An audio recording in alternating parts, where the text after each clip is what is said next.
बाबूजी, हम शांति से रहल चाहता नहीं। अपन पूरा तनख्वाह हम खर्चा कर देता नहीं, तब वो घर में खिटपिट होत रहता। खाली तू ही खर्चा ना करेला, हमरो कमाई लागेला। और का टीवी फ्रिज सब इहे खरीद ले बानी, इस्तेमाल तो सभे केहू करेला।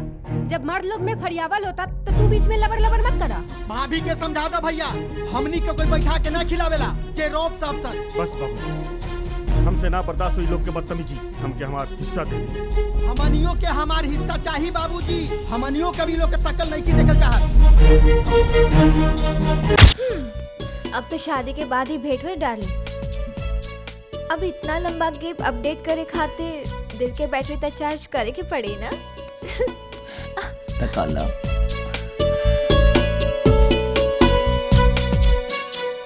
माँ बाप के प्यार ने मुझे तुम्हारा गुनाहगार बना दिया, वरना हम तो तेरे प्रेम के पुजारी थे।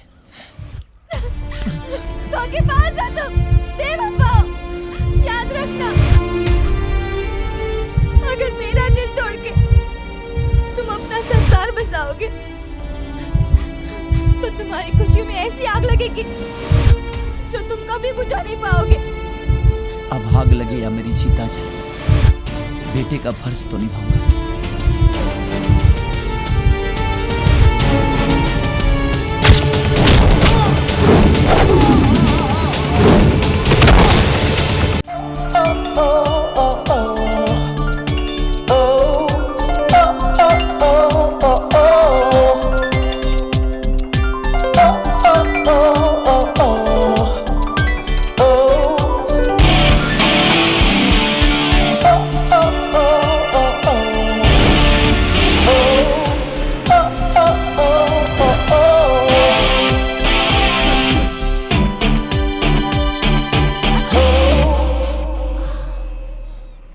हमके तो लगा कि तू अनहर बाड़ू, लेकिन तार दोनों हाइलोजन तो धक्का धक जा रहा था। कुछ तो खास बात है तहरा में, हमारा दिल धक धक करता। देखो काम करा, ब्लड प्रेशर के गोली खा, बुझा गई, सब सिस्टम भाका भाग काम करी। अरे राजा जी, ये देख गोली वाला ना, विटामिन खाए वाला है। विटामिन पागल हो गई का रे। तोहरा सोच के हम बदले ना देव गुलशन। अभी तो राजा से हमार इंट्रोडक्शन भइल बा, बहुत जल्दी राजा के अपन हुस्न के जाल में फंसा के करोड़ों रुपया हथिया लेब। अपनों लगे भी गाड़ी होई, बंगला होई और ऐशो आराम से जिए खातिर बैंक बैलेंस होई। जानत नहीं, क्रिकेट से ज्यादा रंग बदले में माहिर बाड़ू तू। देखल जाई तहर कौन रंग राजा के मिजाज रंगीन करेला। भागा और फास्ट भागा, शाबाश। का मामा, पहला ही राउंड में लगला पलांटी मारे। अरे भगीना, जाने तेरे बाबू, राते के मुर्गवा अभी तक सीजल नहीं खे। 1 मिनट, यही से सिलेंडर गैस छोड़ा था। मारे दा मारे दा, स्पीड बढ़ा दा, सब खाली हो जाए। पक्का? हाँ, हमरू यह लागता।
धक्का लगला खातिर सॉरी।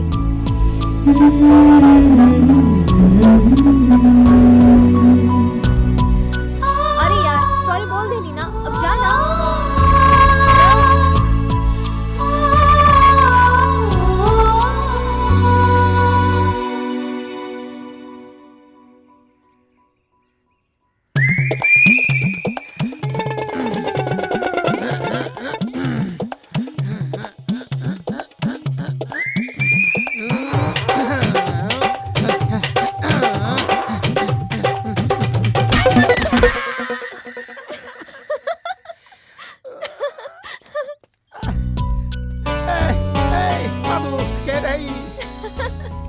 मोहब्बतपुर के महारानी। आए।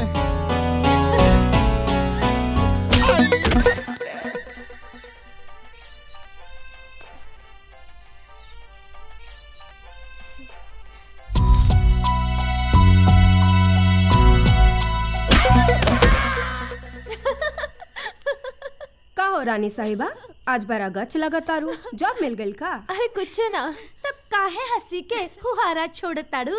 आज पार्क में एगो बड़ा अजीब सा लड़का से भेंट भेड़ रहे। वाह, वो तोहरा के किस कैलस कि आई लव यू बोलस? कुछ ना कैलस, बस हमरा के टुकुर टुकुर ऐसा देखत रहे जैसे हम उनकर लैला है और वो हमार मजनू। पता लगा ला, अगर मजनू मालदार बा तो बन जाओ कर लेला, जॉ करे के जरूरत ना पड़ी। पहले ही बेर हम ऐसा धोखा खा चुकल बानी कि माँ बाप से नजर तक नहीं मिलावे सकत। अब तो प्यार के परछाई से भी डर लागे लागल बा।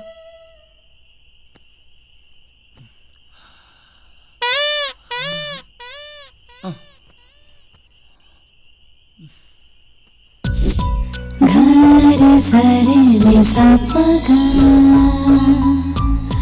घरे सारे पानी रे सा।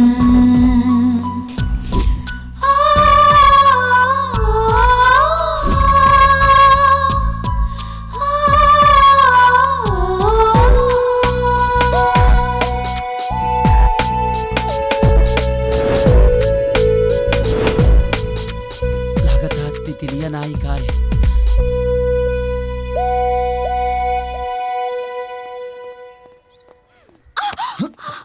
हाय राजा, हाउ आर यू? सफा अंग्रेजी छिल के लील गइल बड़ू।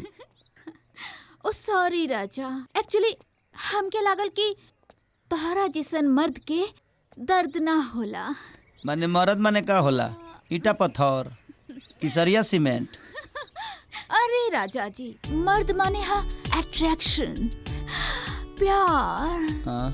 इश्क और मोहब्बत, ऐतिहासिक लव स्टोरी के सिचुएशन। और बाद में लूज मोशन। Tata bye. ओके।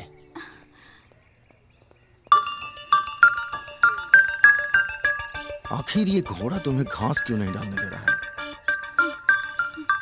कुछ समझ में नहीं आ रहा है यार। हुस्न की हजारों बिजलियां उस पे गिरा रही हूँ, लेकिन उसके दिल में प्यार की चिंगारी सुलग ही नहीं रही है। आई थिंक इसकी कोई गर्लफ्रेंड है। ए भगना, हाय बाइकवा बेच के एक हेलीकॉप्टर काहे नहीं खले ले? काहे मामा? अरे हाय बाइक कितना तेज चलावत रह कि लागत है कि हमार मुड़िए उड़िया जाए। अरे तो तू काहे के चिंता करत रह? तुहार वाला के बा। अरे मोर भगिना, देखब बेटा जब हम मरब ना तो तू कितना रोवत रह। तू निश्चिंत रह, हम तो के मर ही ना दे। अच्छा अच्छा, आई प्राउड ऑफ यू बेटा, आई प्राउड ऑफ यू। मामा उतरा। काहे? अरे उतरा ना। हाँ हाँ, बस आ जाओ। का मैडम, गाड़ी के इंतजार करता रहूं? हाँ, अरे आज सब गाड़ी हड़ताल पे बड़ी से, एको गाड़ी ना मिली है सब। चला वो तो के छोड़ देता नहीं। हम चल जाए। अरे चला तो के छोड़ देता नहीं, आवा।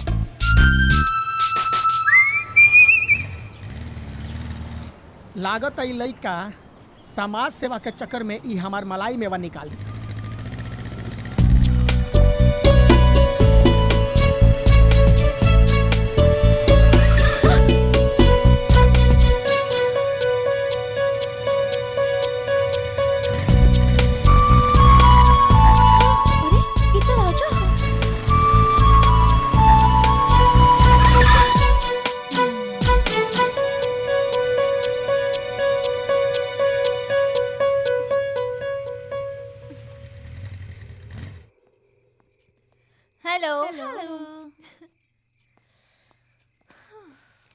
यार, कम से कम आज तो तोहरा के मिठाई लेके आवे के चाहिए।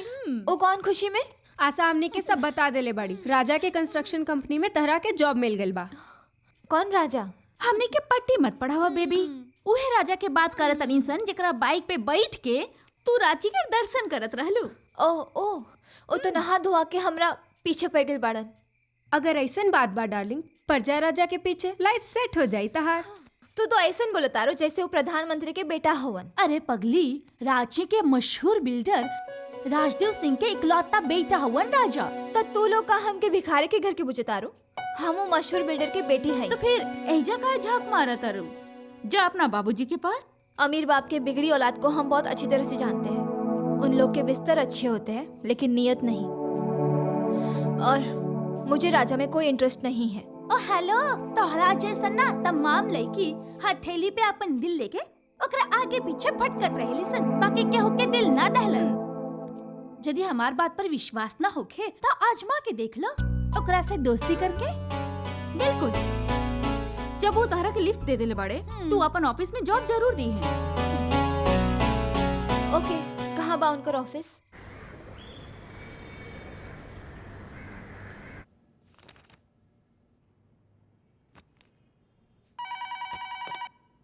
यस। आपसे रानी नाम की एक लेडी मिलना चाहती है। रानी नाम की? उनका कहना आप उन्हें जानते हो। क्या नाम बताया? रानी।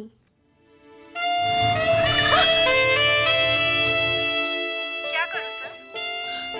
एक काम करो, उनको जल्दी मेरे केबिन में भेज दो। Okay sir. Ma'am, this way. Thank you. Rani, hello. अरे तू पहले बता देला तो हम तो उसे मिले खतिया के रहती तो क्या हो के का जरूरत तरला।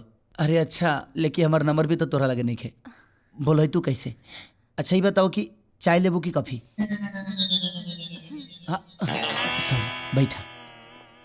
हमारा बायोडाटा फिलहाल हमके जॉब की जरूरत बा। अच्छा, तो तू जॉब खातिर आइल बाड़ू? जी। सॉरी रानी, हमारा कंपनी में ऐसा कौनो जॉब नहीं है जौना जगह पर हम तोहके रख सके। कैसे कि हम लोग के पेट भरी ले, केहू के पेट पलत ना मरी ले। हम केहू के निकाल के तोहके नहीं रख सकत। ओके, आपका कीमती समय बर्बाद करने के लिए सॉरी। अरे तू तो फालतू में फूलन देवी खानी किसी आ गई। तो क्या करूँ, आपकी आरती उतारो? एक जॉब तो दे नहीं सकते? बड़े नाम दर्शन छोटे। आपने कभी परियों को गुलामी करते हुए देखो, देखा? मैं परी नहीं, फिलहाल बहुत बुरी परिस्थिति में हूँ। मैं हूं ना, सब आपका राइट टाइट कर दूंगा। आपसे कुछ नहीं होगा, दीजिए। गलतफहमी के शिकार मत होइए आप। मैं नहीं चाहता कि आप किसी की गुलामी करें। इसका मतलब आप ये चाहते हैं कि मैं भूखे मरूं? नहीं, ऐसा भी नहीं चाहता। जब दूध से उठ जरेला ना तो लोग माठा फूक के भी पिएला। तो आर कौनो दोष नहीं के, लेकिन 4 दिन के प्यार खाती जन्म दे वाला माई बाप के तोके छोड़ के ना भागे के चाहिए। यह बात की तो सबसे ज्यादा दुख बा हमरा के। पर हम तोहके दुखी देखल नहीं की चाहत। तू हमके न मर्द अपना घर के, हम बात करब ना राजा। मम्मी पापा के सामना करे की हिम्मत अब हमरा में नहीं के। तो चल हम तोरा अंदर हिम्मत के बारूद भर देता नहीं। कहाँ? ओ जन्नत में, जहाँ लोग टेंशन भुला के सिर्फ खुशी से झूमेला। चल आओ।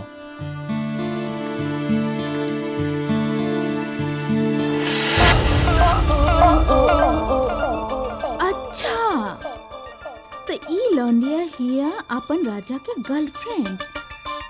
बहुत कठिन है डगर पनघट की, कैसे भरेगी अब खजाने की मटकी।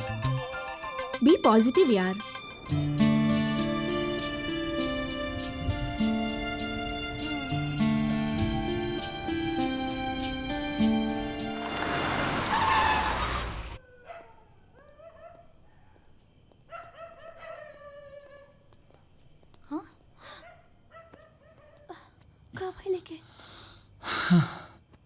कुछ नहीं क्या भाई, थोड़ा सा ज़्यादा हो गया बा। इनके अगर डिस्टर्ब मत करिए लो, सूते दिया लो। और हाँ, मुड़ी पर तनी ठंडा तेल डाल दिया लो ताकि सवेरे उठिए तक का पार दर्द ना करी। बाय। कितना टाइम हो गया?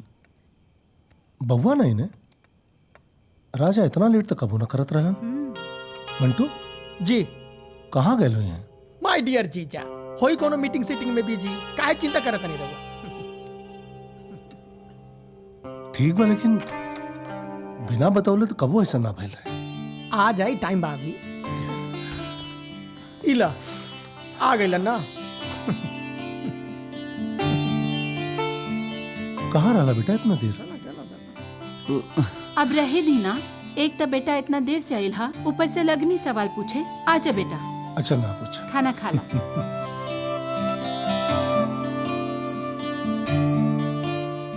मत देर कल करा, मन घबराला हमारा।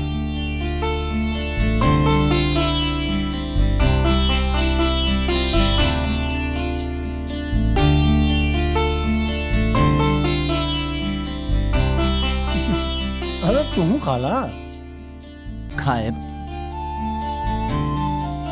अब वो लोग ने खाई तब तक हम फ्रेश हो क्या होता नहीं। जा बेटा। जल्दी आई। हाँ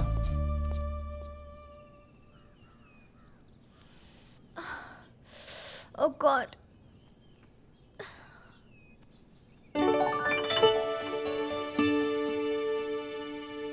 ओहो, रानी साहिबा जाग गईली।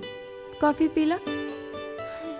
एक गुलदस्ता के लिए आए। अरे उहे ले आइल बात जो रात की तोहरा के यहाँ लेके आइल। हमरा के लिए आए? हमके नहीं के पता। राजा और के जब बर्दाश्त करे के पावर नहीं खे तो इतना पिए लो काहे? अच्छा भाई, राजा तो के यहाँ सही सलामत फूल की तरह सहेज के पहुँचा देहलन। ना तो तू अगर दूसरा मर्द के पल्ले पड़ल रहतू ना तो तुहार उ होटल में ले जाके हिसाब किताब अच्छा से कर देतन। राजा तोहरा प्रति बहुत सीरियस बरानी, तोहर बहुत फिकर बा उनका। अरे भोरे भोरे ये गुलदस्ता राजा लेके आइल रहलन, ये पता करे कि तू ठीक बाड़ू के ना।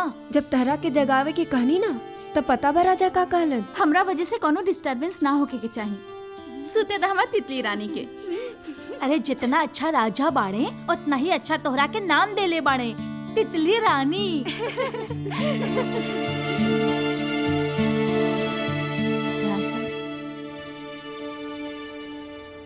दो साड़ी का पेमेंट। ई मन रखनी कहाँ से आ गई? हाय राजा जी, मेरे लिए साड़ियाँ खरीद रहे हैं ना? मामा हाँ कौना एंगल से लग रहा है कि इनका बॉडी के कबो साड़ियों से भेंट मुलाकात हुआ होगा? तनी हो मनी ना। मजाक छोड़ो, बताओ ना। Madam yes. हम इतना भी पापी नहीं है कि नौजवानों का बदुआ ले और साड़ी की बेइज्जती करा दे। आपके ऊपर तो ये के बीता का कपड़ा ठीक ठाक लग रहा है। घींचते रहिए और तानते रहिए। मामा फॉलो में। चलो भगना, दीदी खरीदी तो साड़ी खरीदा गई। ए भगना सुन न तनी, अब पानी पूरी खा के मत। अब मन बड़ा खट्टा खा के करता भगना। मामा तोहार गारंटी वारंटी सब फेल हो गलो, बुझा गई। पता नहीं चटनी में रहे वाला कब आदत छोड़बो। जल्दी खा, टाइम कम बा। आ तनी तिरदे छपला पानी पूरी का? अरे खट्टा मीठा तीखा भइल न तिरदे एकदम सपाटे बड़ा का यार। हेलो बनाओ जल्दी। ठीक बा। भगवान के नाम पे कुछ दे दे बाबूजी।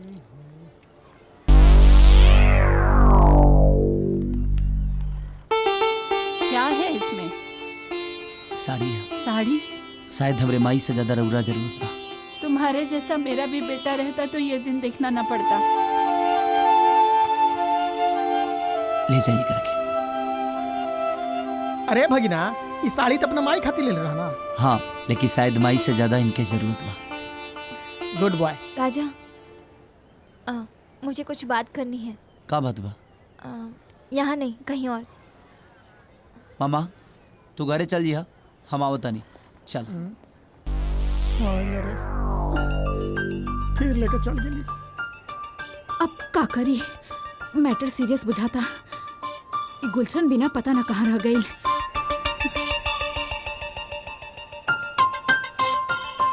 गुलशन चिरई के कुछ करे के पड़ी।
लिए दयावान हूँ और दरिंदों के लिए शमशान।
अरे यार, हम तो समझे थे राजा बहुत भोला है।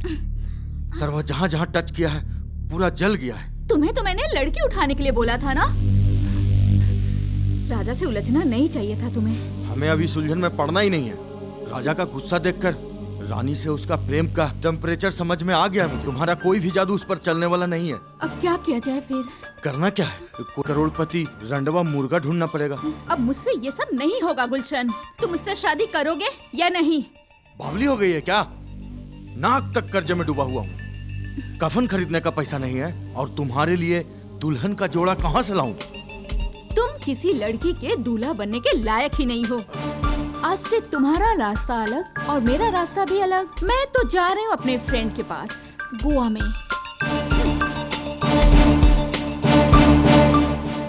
अरे हमार राजा भगीना कहाँ बंगाल के खाड़ी में डुबकी लगावत तड़े की फोन नहीं लगत यार। राजेश्वरी, ए लड़की के ठीक से देख ला। अब बतावा कि तुहार पतो बने लायक बिया कि ना। अरे वाह मालिक, ये दुल्हन तो एकदम फुलटू फटाक बाड़ी। राजा भैया के संगे इनकर जोड़ी लल्लन टाप लागी। ए ललन की नानी बता दे अपने मालिक से, हिया हुआ के लड़की ना, हम तो अपन रांची के लड़की क्या अपन बहू बनाई।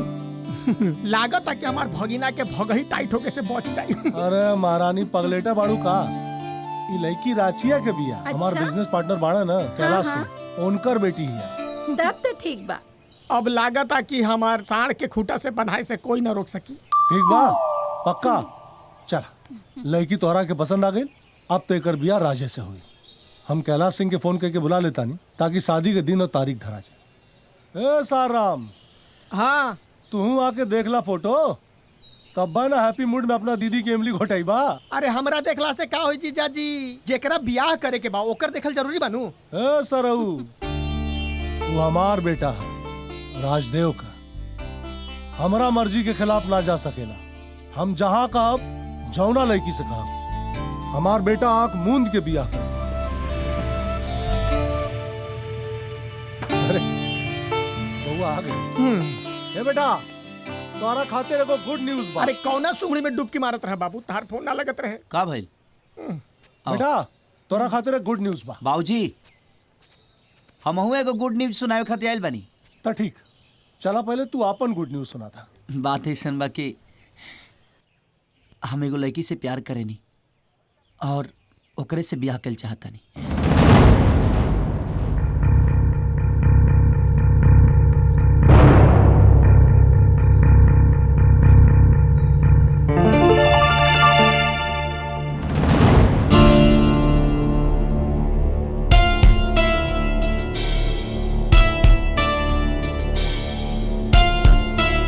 चला राजेश।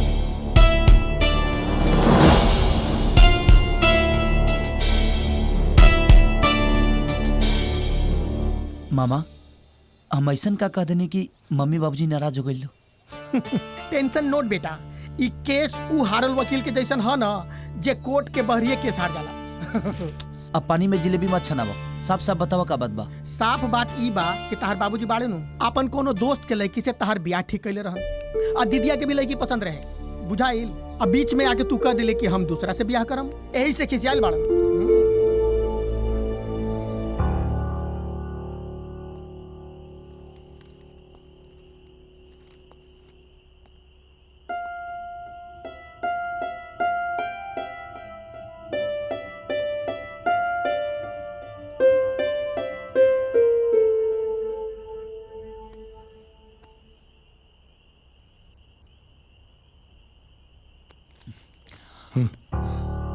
हमके नींद आवता, सुते था। जा तू यहाँ से।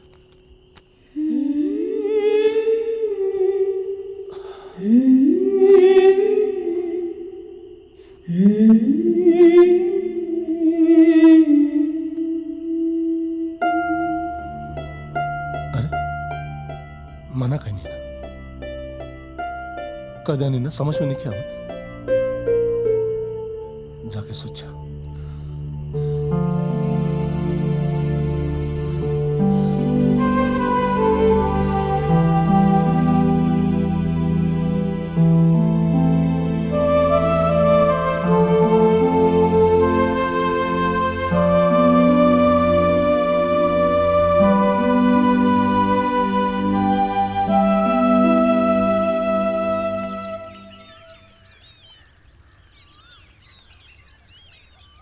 तो तू शादी खातिर हाँ कर देला? ना, लेकिन बाबूजी की नाराजगी हमके बहुत तकलीफ देता। तो फिर समझाओ ना अपना बाबूजी के। आजकल माँ बाप के पसंद से ना, लड़का लड़की के पसंद से शादी होला। हमरो ला एगो रिश्ता आयल रहे, लेकिन हम तो लड़का के फोटो तक ना देखनी। रानी, तोरा में हमरा में फर्क सिर्फ इतना बा कि तू खाली अपना बारे में सोचले, और हम माई बाबूजी के साथे साथे पूरा समाज के बारे में।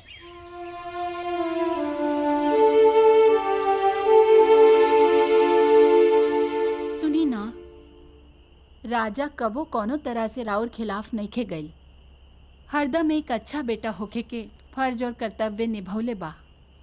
हमनी के हर खुशी के ख्याल रखेला राजा। का हमनी के धर्म नहीं खे ओकर खुशी के ख्याल रखे के? का अपना पसंद से शादी करे के ओकर हक नहीं खे?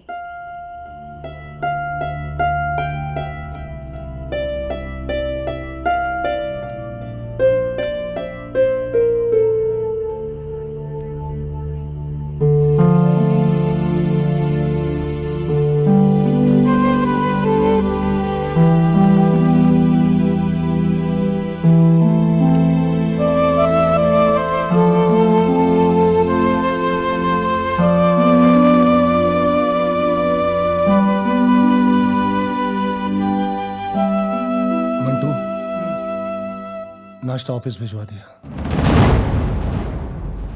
बाबूजी प्लीज बाबूजी, अगर पूरा दुनिया हमसे मुंह मोड़ ली ना तो हमके कौनो गम नहीं के, लेकिन रउआ अगर हमसे बात ना करब ना तो हम मर जाए बाबूजी। काहे कि रउआ हमार दुनिया बानी। आजकल के लड़का लेकी अपने बाप के विलेन समझला सा, लेकिन रउआ हमरा खातिर हीरो बनी बाबूजी। और हीरो कब रॉन्ग ना होला।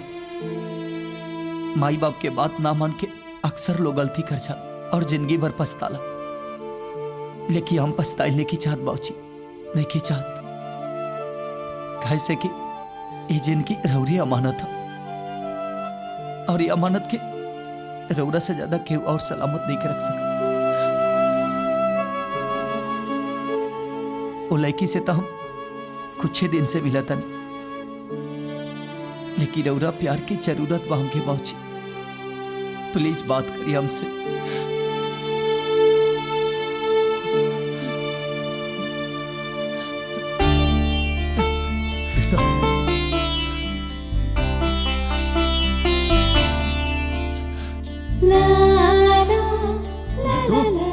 जी नाश्ता निकाल।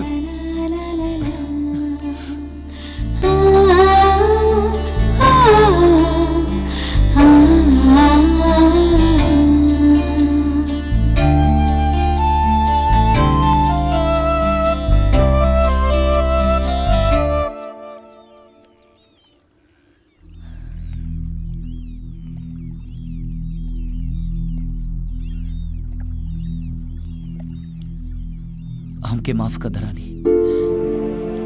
बाबूजी हमर शान बढ़े, हमर जान बढ़े, और हम अपने जान के जख्मी करने की चाहत। अब हमर बाबूजी जौना लेकी से कही है, जहां कहीं वही जी शादी करब। राजेश्वरी, हमनी के बेटा राजा खाली नाम के ना, दिल के भी राजा बा। हमरा खुशी खातिर अपना प्यार के कुर्बान कर दलस। महान बा राजा, और ऐसे ने महान बेटा की खुशी खातिर हम कुछ भी कर सकीले। अब हम फैसला कर लेले बानी कि राजा का बिया वही लड़की से हुई जेकरा से वो प्यार करेला। वो तो ठीक बा, लेकिन सांझ के राउर दोस्त यहाँ पहुँचे वाला बनी। हाँ, उनका चिंता मत करो, उनके हम समझा दे। देखो राजा, एक बार पहले भी हम प्यार में धोखा खा के बड़ी मुश्किल से संभल बानी। अब फिर से तू उहे दलदल में हमरा के फिर से धकेलना चाहता रहा। तोहरा के याद बा ईश्वरी, जब से राजा हमनी की जिंदगी में आयल तब से तरक्की के तमाम सीढ़ी चढ़ के आज हमें मुकाम तक पहुंचल बानी। राजा के खुशी हमरे खातिर बहुत मायने रखेले। हम राजा के दुखी कह के ना जी सकेले। राजा का बिया वही लड़की से हुई, हम सोच ले लिया। हाँ जी, राजा के खुशी में ही हमनी की खुशी बा। माँ बाप के प्यार ने मुझे तुम्हारा गुनाहगार बना दिया, वरना हम तो तेरे प्रेम के पुजारी थे। के पास आ तुम बेवफा, याद रखना, अगर मेरा दिल तोड़ के तुम अपना संसार बसाओगे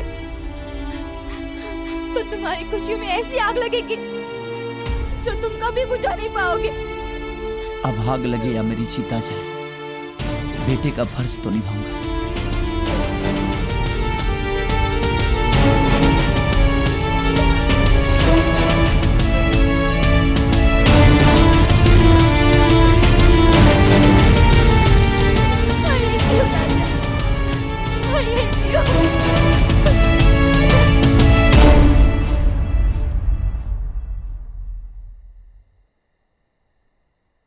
हमरा के तो समझ में नहीं आवत कि हम अपन परेशानी आपके कैसे बताई। आप लोग के चेहरे की चिंता देख के बुझाता कि शायद आपके लड़की के हमार लड़का पसंद नहीं खे। अरे नाना, ऐसा कोनो बात नहीं खे। वो कहो कि हमार बिटिया भी शादी करे खातिर तैयार नहीं के। ढेर जोर कहीं नहीं है तो घर छोड़ के चल गई बड़ी। अब जब बात खुली गई बात है, हम हूं बता दें कि हमार लड़का भी रिश्ता से खुश ना रहे। लेकिन अब समझ में नहीं क्या आवत रहे कि हम कैसे कहीं।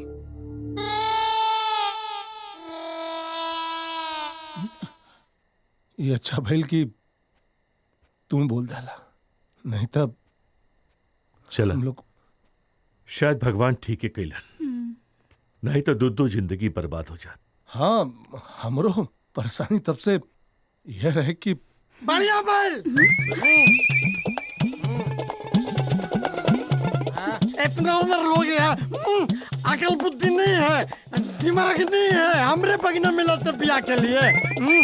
शादी कर गए तो कर गए, ना तो हम काटी काट देते हैं। क्या है क्या? हम इनकर दुलरुआ जीजा साला है। समझे तो नहीं के कैसन बदतमीजी की बात कर रहा? चुप, पागल पड़ेगा एकदम।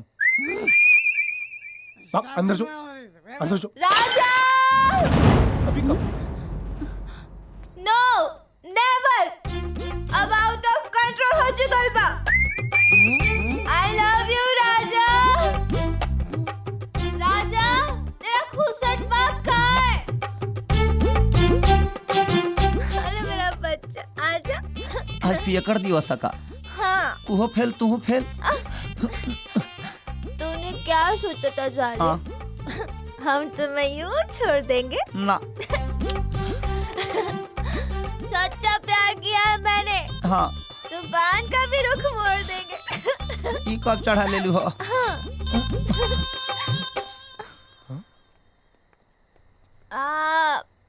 आप राजा के बाबूजी हैं? हाँ। आप बाप नहीं कसाई या कसाई? अभी पिटवाई हमरा के। जब राजा मुझसे प्यार करता है और मैं राजा से, तो आप जबरदस्ती उसकी शादी कैसे कर सकते हैं? अरे रानी, हेजा, रानी, राजा सिर्फ मेरा है। ये लड़की ना कटवाई। लड़की? राजा सिर्फ मेरा। अरे शांत हो जाओ बेटा। राउर बेटी बाना? हाँ। जी, हमरे बिटिया भी है। अगर तोहनी दोनों अपना एक दूसरे के फोटो देख ले रहतो सन, तो बखेड़ा झंझट ना न होइत रे। सॉरी नाक पिटा रहा, सॉरी। झुट्टो के 3 फेंक नीचे मार देनी हमें।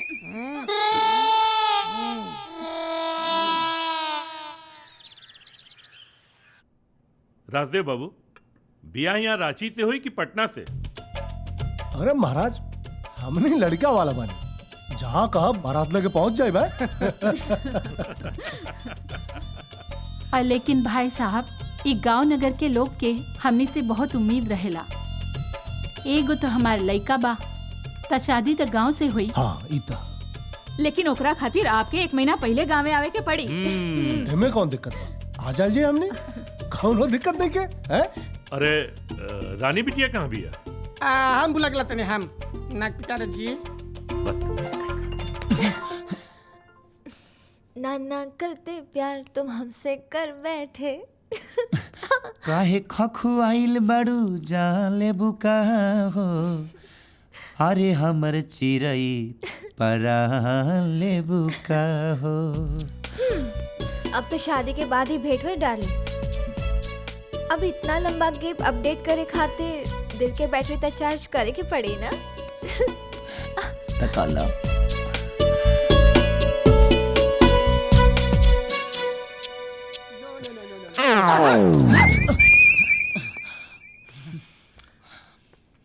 मतलब कि हुआ शादी सगाई के बाद चलता, अहिया गोद भराई के तैयारी होता। ढेर बेचैनी तहरे बा, जा ना जा।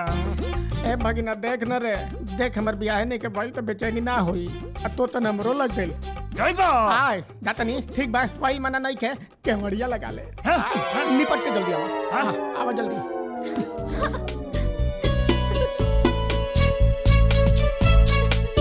बहुत अच्छा। जल्दी मुलाकात। बिल्कुल आ जाएंगे। हाँ, खुश है बेटा, खुश।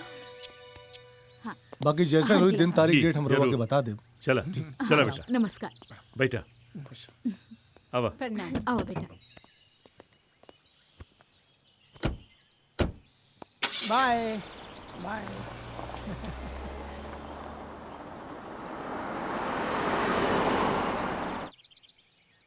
ए भगिना। हाँ।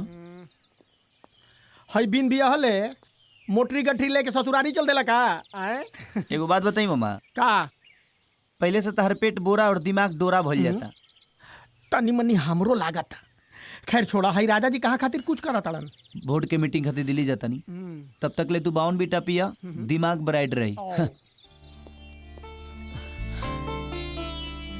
प्रणाम खुश रहा बेटा। खुश प्रणाम बाबूजी। राजेश्वरी, आज लगत बा हमार बेटा अपना पैर पे खड़ा हो गई बा। अब हम आराम करब। भाजी हमरो के कामे ना करे दे। बेटा लापरवाही मत करिया, टाइम से खाना खा लिया और अपन ख्याल रखिया। ठीक बा माई। राजा,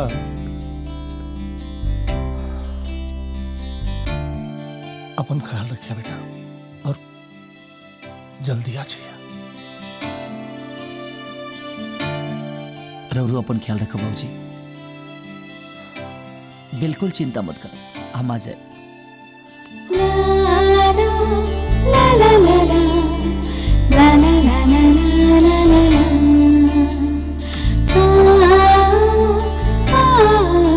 ठीक बा बाबूजी, टाइम से खाना खाते रहो। हाँ बेटा, तू ख्याल रखिए। हाँ।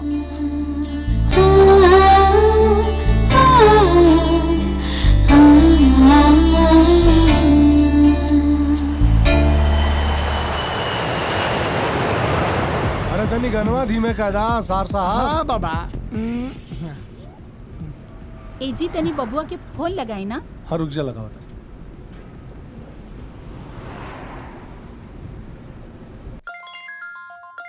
हेलो बाबूजी, प्रणाम। खुश रहा। हाँ बेटा, ला तो यार मम्मी बात कर चाहता। ला। हेलो। हाँ बेटा। हाँ माई, प्रणाम। ठीक बाड़ा ना तू? बहुत याद आवता तुहार। ए हमार लाल। अरे अब हम के बतियावे देबू। दा दा हम रख दा। हाँ बेटा। अरे बाबूजी, पूरा बटालियन कहाँ जाता? गाड़ी की आवाज आवता। अरे तू एक हफ्ता खातिर चल गई ला तो हमनियो सोचनी कि गाँव हाल जाए। आखिर तोरे शादी ब्याह का इंतजाम तो होइजा करे के बाना बेटा। मैंने हमारा के छोड़ के सब लोग गाँव चल गए। अरे तो एक काम करिया बेटा, जब तुहार काम कंप्लीट हो जाए ना, वहाँ से सीधे गाँव आ जाइए। हाँ ठीक बा बाबूजी। साहब। ला बसंती का कहते सुन ला। मथुरा के पेड़ा लेती आई मैम सबके खियावे खातिर। ठीक बा, जरूर लेके आई हम। जीजा तनी हमरो मामो कुछ कहना चाहता है। का मामा? अभी ले उतरल लिखे का तो यार। बाबू हमरा खाती ना एगो अंग्रेजी के खंबा ले लिए।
राजा ए आश्रम के सबसे सुपर फाइन लड़का हवन। जितना लड़का बाड़न सनु सब के अपन भाई नियर माने ले, यही से सबके प्यारा बाड़े। दुख के कही बात बाकी अनाथ बाड़े, इनका प्यार दुलार में कमी मत रखब। रुआ चिंता मत करें, भगवान हमनियों के कोनो औलाद ना देले, बे औलाद बानी हमनी। राजा के राजकुमार नहीं रखा है, टेंशन मत ले। ठीक है, थैंक यू। आओ बेटा।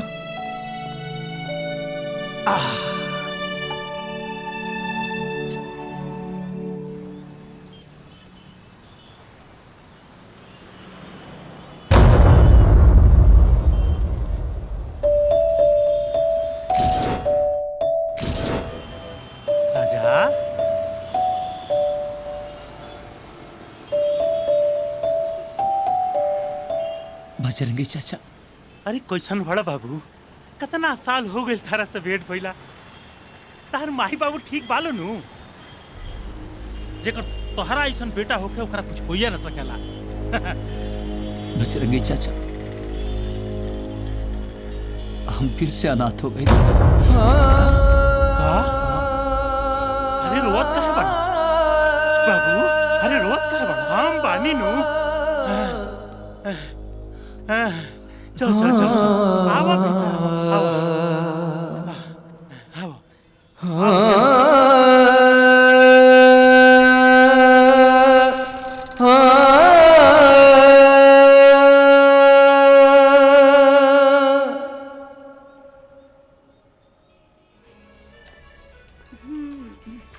मेनुआ, रिमोट दो ना। ना हम ना देब। पहले हम अपना पसंद के सीरियल देख लेब, ओकरा बाद तोहनी के देखिया। ना हम ना देब कहनी ना। अरे दे ना। देब। ई देखो तो बड़ा लड़ाकू हिया बुढ़िया, यही से घर से निकालल गई बिया। तोर तो लगता घर वाला हिया डोली में बिठा के भेजले बाड़न सन। हाँ, रोक ले बाड़न सन। चल पाखंड बतिया बतारू। ई फूलमती चाची है राजा, सीरियल देखे खातिर रोजे झगड़ा झंझट करेली। हो सकेला सीरियल देखला से इनका घर परिवार के कमी महसूस ना होत होई। यही से हमहू कुछ ना बोली। चल चल आओ।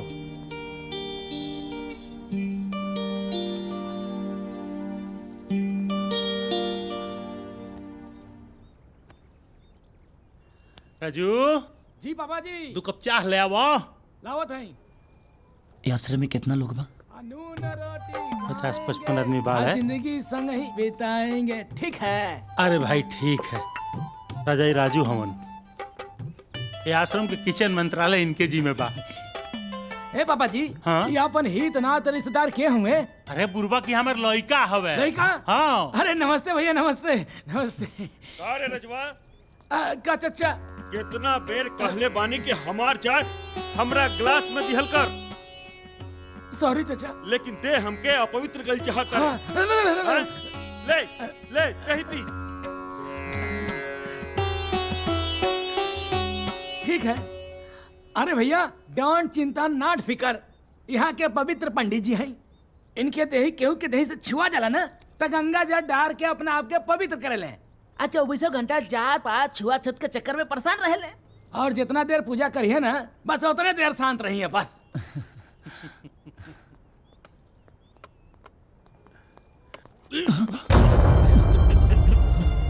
चाचा थोड़ा संभल के।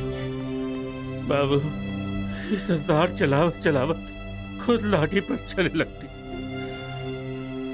अभी बैसाखी के अलावा हमारे को सहारा नहीं के। आज से हमरा और सेवा करा। चलिए आए बाबू, आराम से।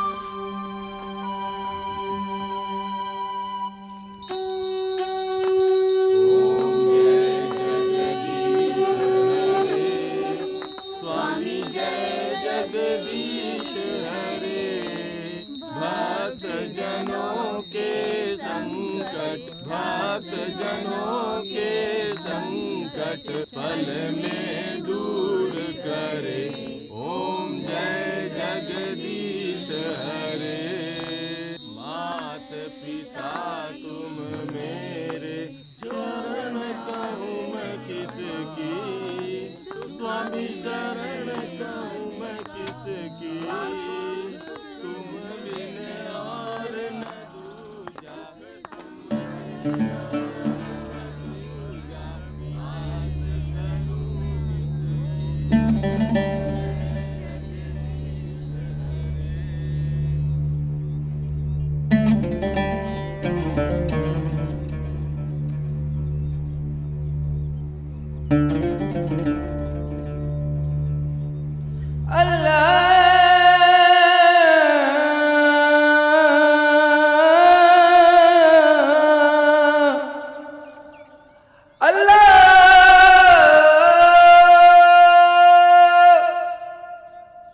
तू मुसलमान हुआ?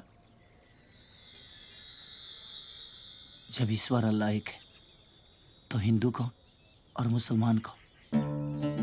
हम एक मामूली इंसान है चाचा। हम पूजा करें या नमाज, या तो ऊपर वाले को ही करना है। समझ गए नहीं बेटा, तू खुदा के सबसे नेक बंदा बाड़ा। हमार तहार खूब जमी। ना तो हर फोन लागता, ना कुछ पता चलता। कहाँ बाड़ा तू? हम तोहरा खातिर कितना परेशान बानी, बुझत काहे नहीं खतू?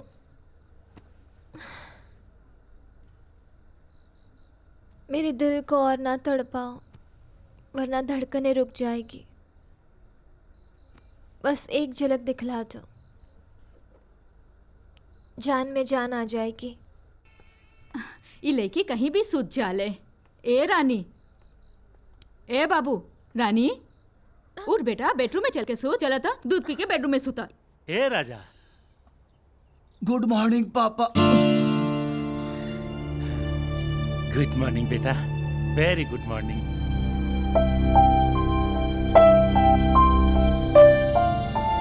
हाय ले और दी तनीसा, ये कौन खाना बा? ना तेल बा ना नमक बा, कोनो स्वादे नहीं। टेबल पर सलमान को बैठा के बैठी भैया, हम खाना लेके आओ थी। बैठी।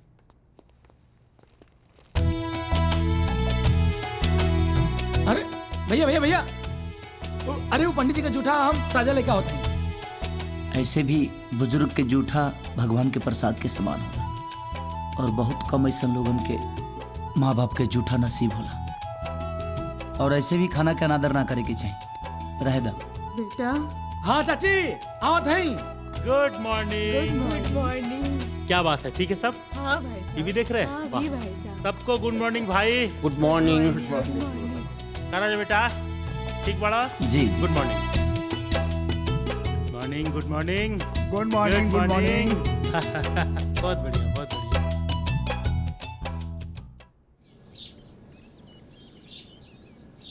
हेलो, लोहा सिंह बोला तानी। हाँ हेलो भाई, नमस्ते। नमस्ते के गोली ढेर खिया देले बजरंगी। 3 दिन के अंदर हमार कर्जा चुका दे, ना तो मुट्ठा फुट्टी के साथे तोरो के वृद्धाश्रम से बाहर निकाल के फेंक दे।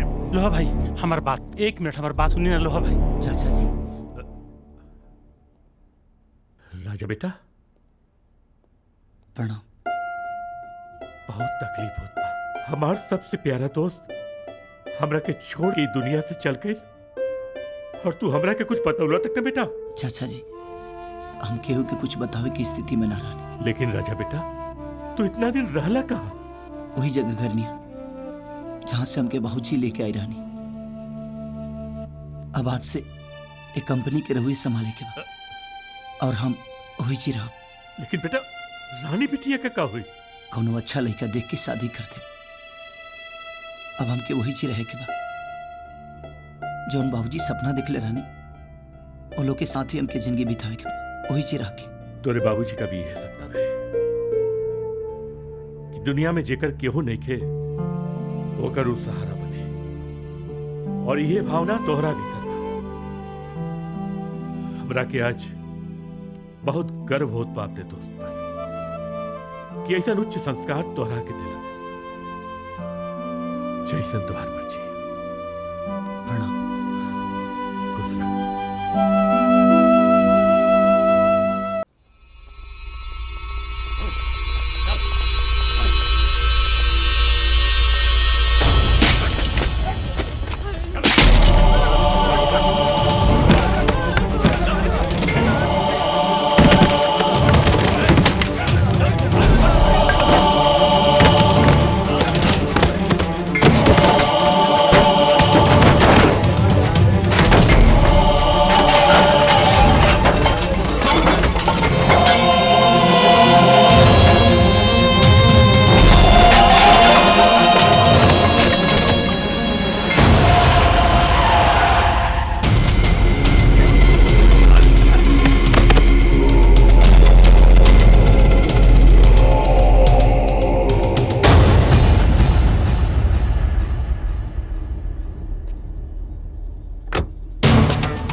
का भेल राजू? राजा भैया बाबा जी लोहा सिंह से पैसा उधार ले रहे 6 महीना से ब्याज ना दे पौले। लोहा सिंह अपन सूद और ब्याज के भरपाई करे खातिर भैया ई वृद्धाश्रम पे कब्जा करल चाहता भैया, और हमारे हाल को दिलस भैया।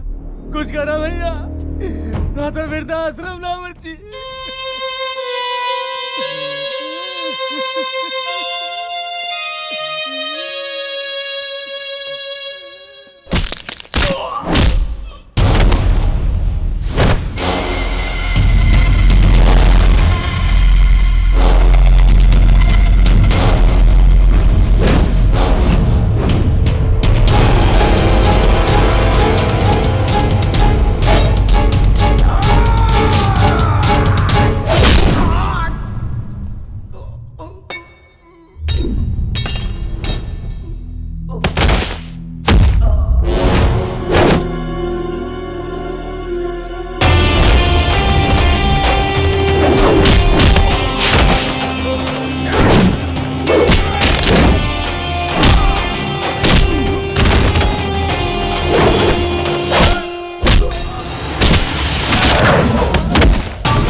पैसा मांगल सही बा, लेकिन मांगे के तरीका बिल्कुल गलत बा। ई ले ब्लैंक चेक, एमे सूद और ब्याज के साथ भर ली और दोबारा आश्रम की तरफ पैर मत रखी, वरना तोरा के लोग लोहा सिंह ना कटहर के कोआ सिंह समझी।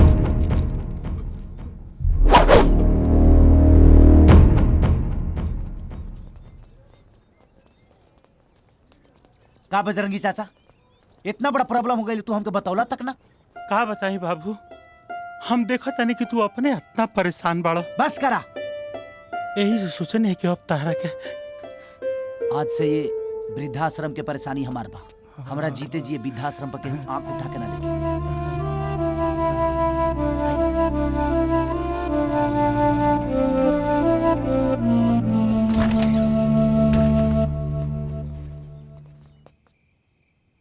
राजा अपना माए बाबूजी के देवी देवता नियन पूजत रहलन, उनका हर खुशी के ख्याल रखत रहलन, लेकिन दुख के कहर ऐसन तबाह कर देलस। इस समय राजा के हमारी जरूरत बा बाबूजी। लेकिन बिटिया, वो तो चाहतो कि तोहार बियाह केहू और से कर दिया जाए। ना बाबूजी, राजा हमरा से बहुत प्यार करेलन, उन ऐखन चाहत कि हम उनका वजह से कबो दुखी रही, बस यही वजह से। ये जी, आजकल बिना स्वार्थ के केहू केहू के अपन ढेला तक ना रेवेला। और राजा तो रउआ के अपन करोड़ के बिजनेस सौंप देलस। एकर मतलब कि उ रउआ के अपन समझेला। ऐसन समय में हमने के उनका अकेले कैसे छोड़ सके नहीं जा। हाँ बाबूजी, अब राजा ही हमारी जिंदगी और जहान बाड़े। दादी तू चिंता मत करा, 2 मिनट के अंदर ही तो हर दर्द छू मंतर हो जाए। आज तक हमार बेटा बहू इतना सेवा नहीं खन कैले बेटा, तुम्हारी कर्जा हम कैसे चुकाई? बिल्कुल ना, अगला जन्म में हमार माई बन जी है, कर्जा चुक जाए। वाह वाह।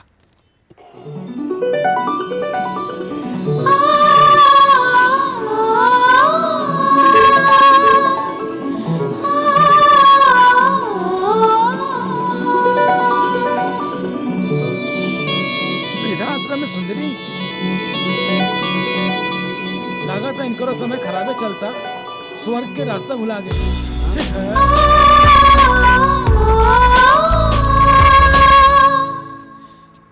कहा बेटी, यही उम्र में तोहरा घर के लोग घर से निकाल देलन? अरे ना चाचा, हमार घर वाला एजा बाड़न, यही से हमू एजा आ गई नहीं उनका साथे रहे खातिर। बहुत अच्छा कहलू, बहुत अच्छा कहलू बिटिया। मैडम जी, यहाँ तो सब बूढ़े बा, यहाँ तो हर आदमी क्या हो सकेला।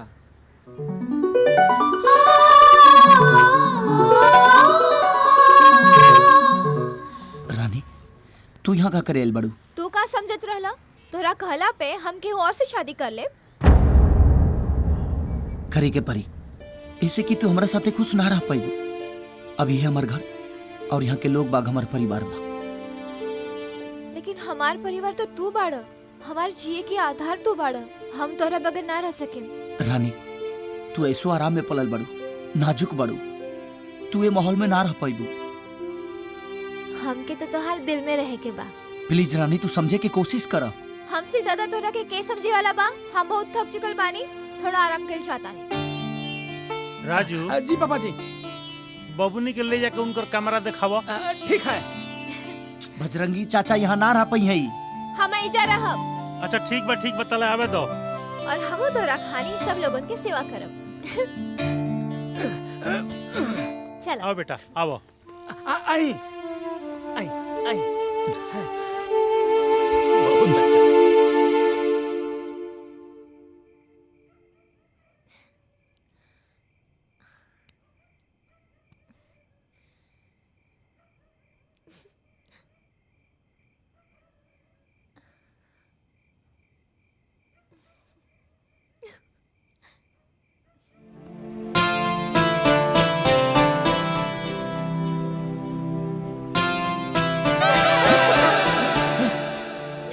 कैसे? हाँ, क्यों देख ली तब? कुछ ना होए, जोन हम करतानी जा ओ ई सब लोग करके पहले ही एक्सपायर हो चुकल बा। बकवास बंद कर, जल्दी जा यहाँ से। हम के अकेले सुते में डर लागता। डर लगता? इला बाबू दूध पीला। अच्छा खेलू चाची कि तू आ गईलू। तनिका के लोरी सुना के सुता दा। ना ना बाबा, हमार गला खराब बा, हम सोते जाता नहीं। अच्छा दूध पी ली? हाँ पी ले। देखा, अब तो दूध भी आ गई। चाची कितना समझदार बाड़ी, हमारे मन की भावना समझ गई नहीं। अब तू तो समझ जा। समझे के परी।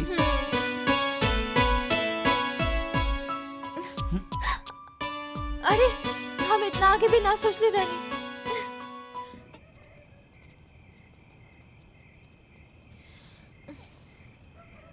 हमने के नाचते देख रवा लोगन के अपन जवानी याद आ गई ना।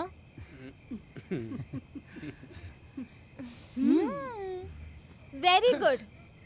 लेकिन खाली ताका जाके करे से काम ना चली, हमार हेल्प करे के पड़ी। कैसन हेल्प? अरे यार, राजा से हमार शादी तय हो चुकल बा। अच्छा? तो? लेकिन वो रवा सब लोगन के सेवा करे के चक्कर में हमसे रिश्ता तोड़ल चाहता रे, हमसे मुंह मोड़ल चाहता रे। तो गलत बा। ये तो सरासर नाइंसाफी बा ना। हाँ, एकदम नाइंसाफी बा। तब बस अब रवा सब लोगन के हमार शादी राजा से करावे के बा, ठीक बा? एकदम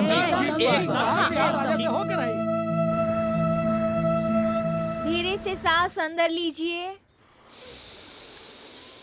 अब दूसरी साइड से सांस छोड़िए। Very good. अब अपने हाथ फैलाइए। राम राम राम राम राम अपवित्र का दहलस नीच कहीं का। का महाराज इंसान हो के इंसान से घृणा करता नहीं, ऊपर से पवित्र के माला जपता नहीं। ए धरती पर जन्मल हर प्राणी अपवित्र बा। तहरा कहला से मान ले।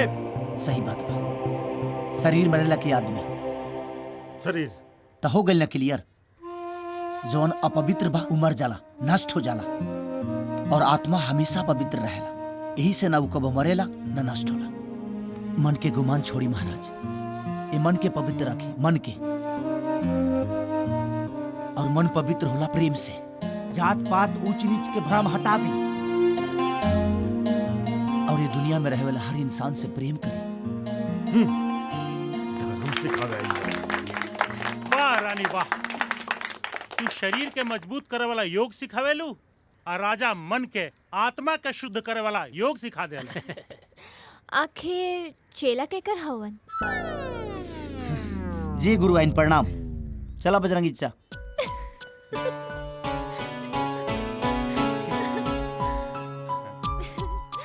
चलिए हाथ फैलाइए।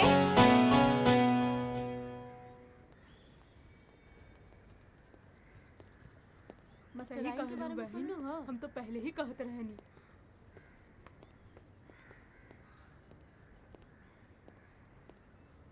गोड़ लागत नहीं बस। हट हट,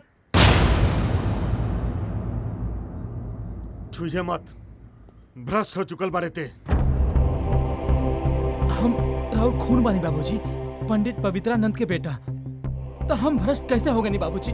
जब तू मुसलमान लड़की से शादी कैले तबे तू भ्रष्ट हो गईले। तोरा कुकर्म के खातिर घर छोड़ देनी। अब यहाँ काहे आइल बरते? एक बेटा के फर्ज निभावे खातिर और राहुल बहू के फरियाद सुनावे खातिर बाबूजी। कहल का चाहता रे? बाबूजी फातिमा काल सत्यनारायण महाराज के पूजा रखले बाड़ी और चाहतड़ी कि रउआ आके आशीर्वाद दी, उनके बहू स्वीकार करी बाबूजी। यह संभव बा?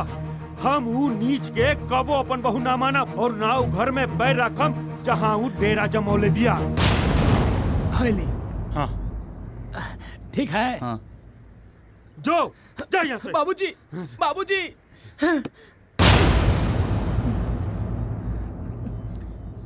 भैंसी के आगे बीन बजाए भैंसी लागे पगुराहे भैया। ये हालवा पंडित जी के ऊपर से भगवान साक्षात जमीनी पर उतर के उनको समझाइए ना, जात पात के भंवर से बाहर ना निकली है। ठीक है बजरंगी चाचा। हाँ बाबूजी तो मना कर दिले, लेकिन आप लोग पूजा में जरूर आए। ठीक बा। एक मिनट, तू मुस्लिम लड़की से शादी के लिए बड़ा? जी भैया, लेकिन अब वो पंडिताइन बन गई भैया। दोनों बेरा पूजा पाठ करेली, पूरा श्रद्धा से तीज त्योहार मनावेली और ईश्वर से यह मनावेली कि बाबूजी मान जास और साथ में रहा। चिंता मत करा, तोहर बाबूजी घृणा के आग में जरत रहे। जब वो आग ठंडा हो जाए तो वो घरे भी आ जी और तोरा मेहरारू के बहू भी मान ली। हाँ, यही उम्मीद में बानी भैया। ठीक बा, जा। प्रणाम चाचा। ठीक बा, खुश रहो।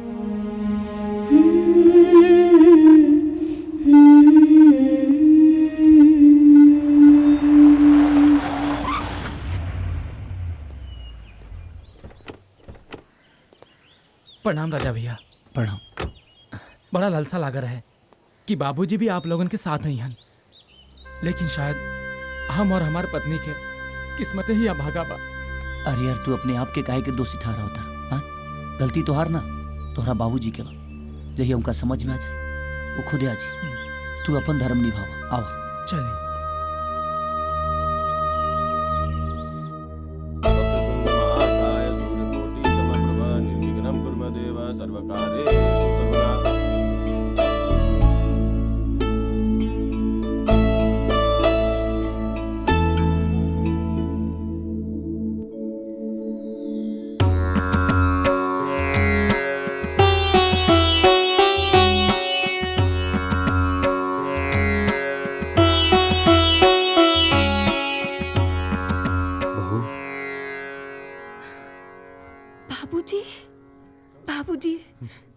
जीते रहो।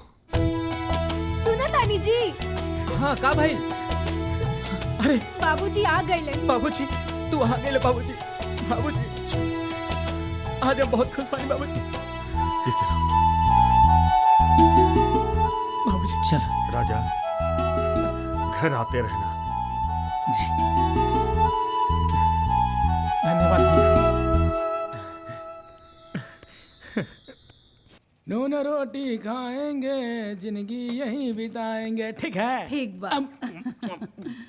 सुनो और खातू ना, खा ला ला।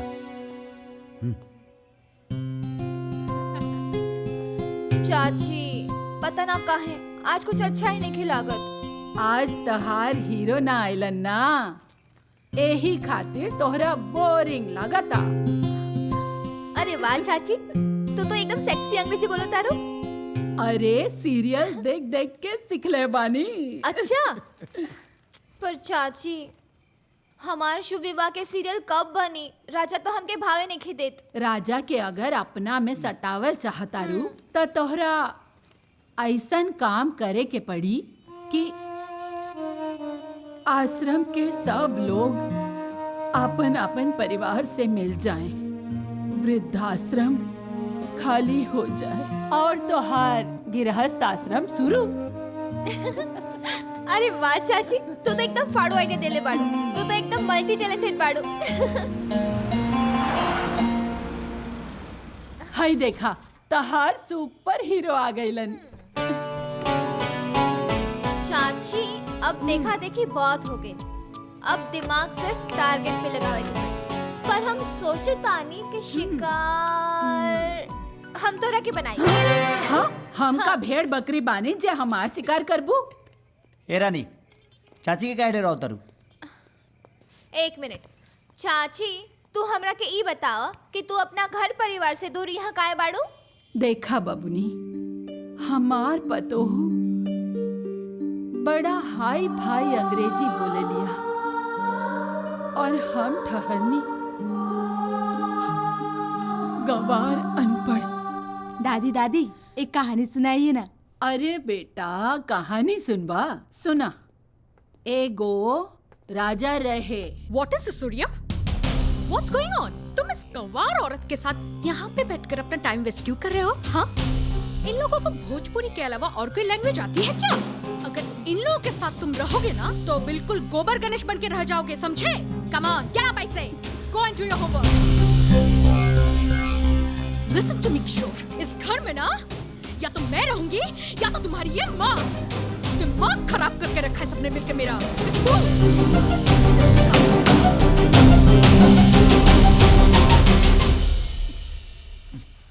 चाची, तोहार बहु पढ़ा लिखल बेवकूफ बिया जे भोजपुरिया मर्द से भी शादी करके भोजपुरी के महत्व ना समझ पावलस।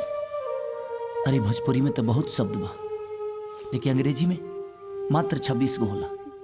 तू कोशिश करबू तो सीख लेबू। और हाँ, हमने खातिर एगो खुशी की बात बा कि आज के बाद से पंडित जी वृद्धाश्रम में ना अपना घर में रहा, वहां के अपन परिवार मिल गई।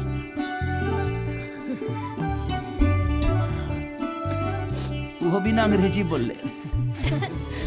डोंट वरी चाची, हम तोहरा के अंग्रेजी पढ़ के भी सिखाए और बोले के भी। ओके?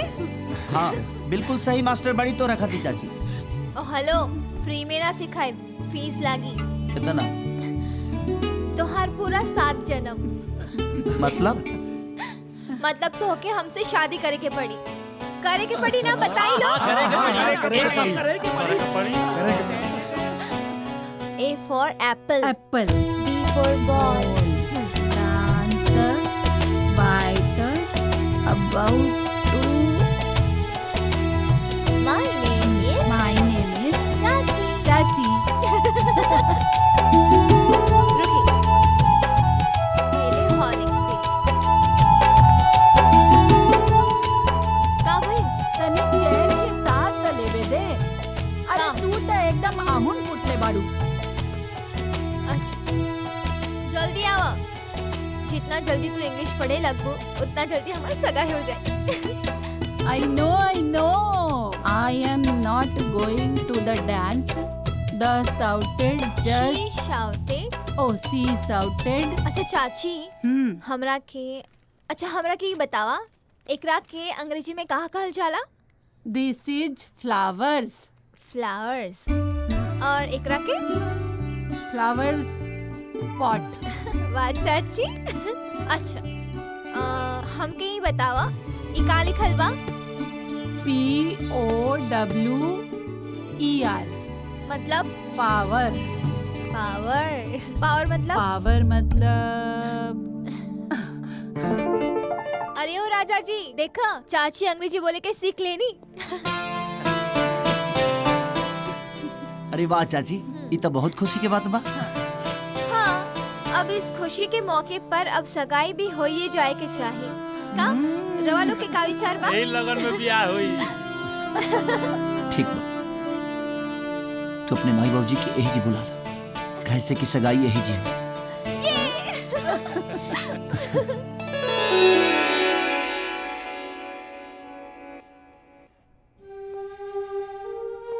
चला राजा, सब बहरी इंतजार करता। आओ।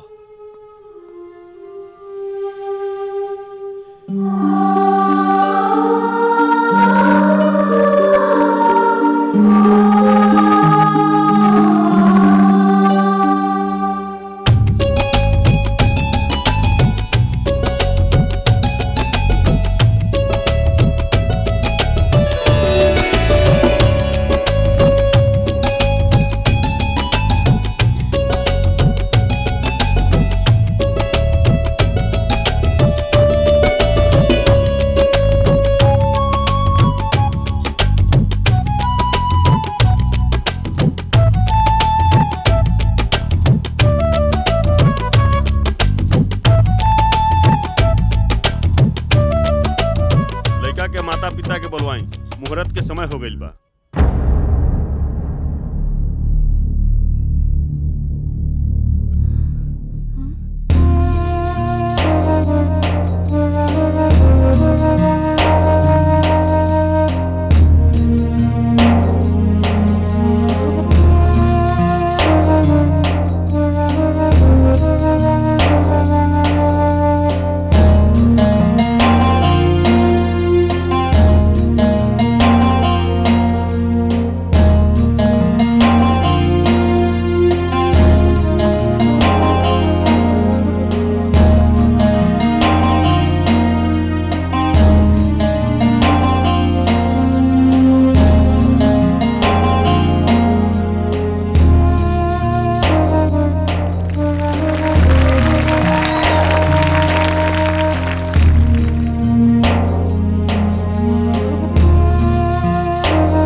आज सगाई के खुशी में एगो जबरदस्त रंगीन प्रोग्राम हो जाए।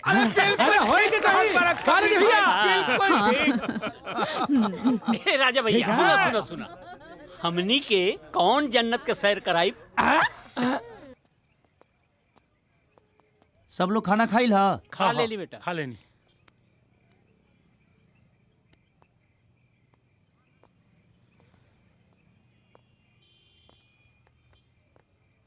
चाचा, जब से हम आइल बनी तब से वो दोनों आदमी के बहुत उदास देखा था।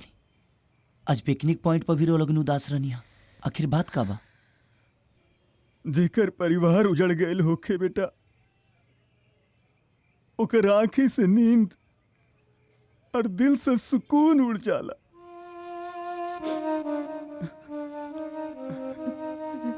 पिछला साल पूरा परिवार के साथ और जब पिकनिक मनावे गई रही सन, आज अकेले हो गए बानी। ओकर कम सतावत बा। एकर वजह का बा चाची?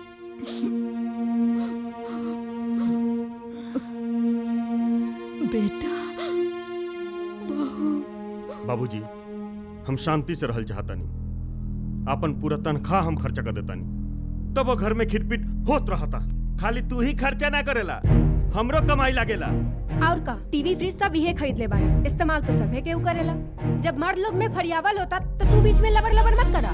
भाभी के समझा दो भैया, हमनी को कोई बैठा के ना खिलावेला, जे रोब सब सन। बस बाबू, हमसे ना बर्दाश्त हुई लोग के बदतमीजी, हमके हमार हिस्सा दे दे। हमनियों के हमार हिस्सा चाहिए बाबूजी, हमनियों के भी लोग के शकल नहीं की देखल चाहत। हमार दूगो बेटा आधा आधा हिस्सा लेके अलग हो गए सन, और हमने दोनों प्राणी के ठोकर खाए खातिर छोड़ देले सन।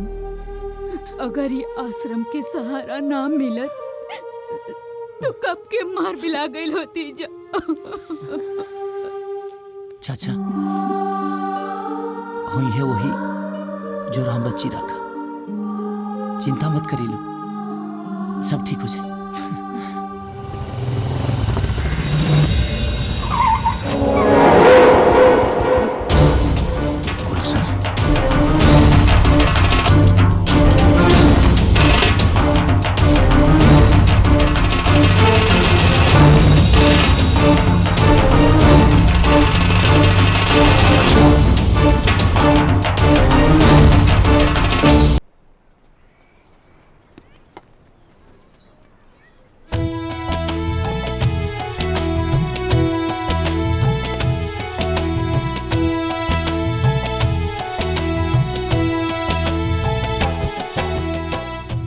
चाची तोरा के खोजत खोजत हमनी के किडनी और फेफड़ा सब सूख गई। अब तू जी क्रिकेट मैदान में क्या करता रहो? क्रिकेट खेले के बाद? सॉरी बेटा, बिना बताए ही यहाँ आ गई नहीं। असल में हमार पोता खेलता, वो देखा। जब अपना पोता से इतना प्यार करेलू तो ओकरा से मिले में डरात काहे बड़ो? चल आओ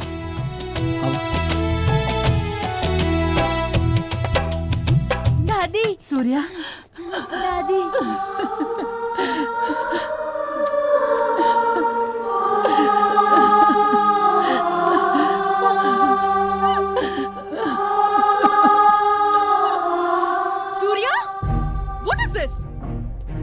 ड्रामा चल रहा है हाँ? How many times I've told you not to meet with this lady? लेकिन तुमको समझ में नहीं आ रहा है। Hey, you are a lady, I am a lady. अच्छा? I am a mother, you are a mother. I have a son, you have a son. Only difference, I am good, you are bad. सुना? सुना आपने? अब मुझे इस गंवार औरत से अब हमारा माई के खिलाफ एको लफ्ज बोल लू तो हर बेर की तरह ई बेर चुप ना रहो। अब तो हमारा माई भी अंग्रेजी बोलत रही, तो तोर कलेजा नहीं ठंडा। संस्कार नाम के कोनो चीज बा कि ना तोहरा में? Surya, come let's go. No mummy, दादी जहाँ रहेंगी मैं भी वहीं रहूंगा। What? अब समझ में आ गई। जब तोहरा बुलावे में तोहर बेटा नहीं खियावत तो तोहरा कितना दुख होता। तू हमनी माई बेटा के इतना दिन जुदा रख लू तो हमारा माई के कितना तकलीफ भइल होई।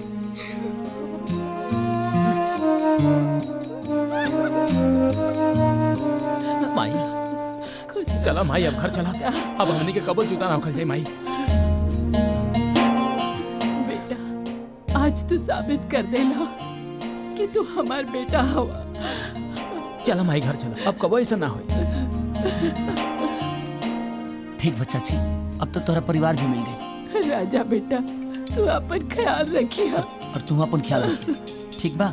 रानी के भी ख्याल रखिया बेटा। ठीक बच्चा छी, जाए।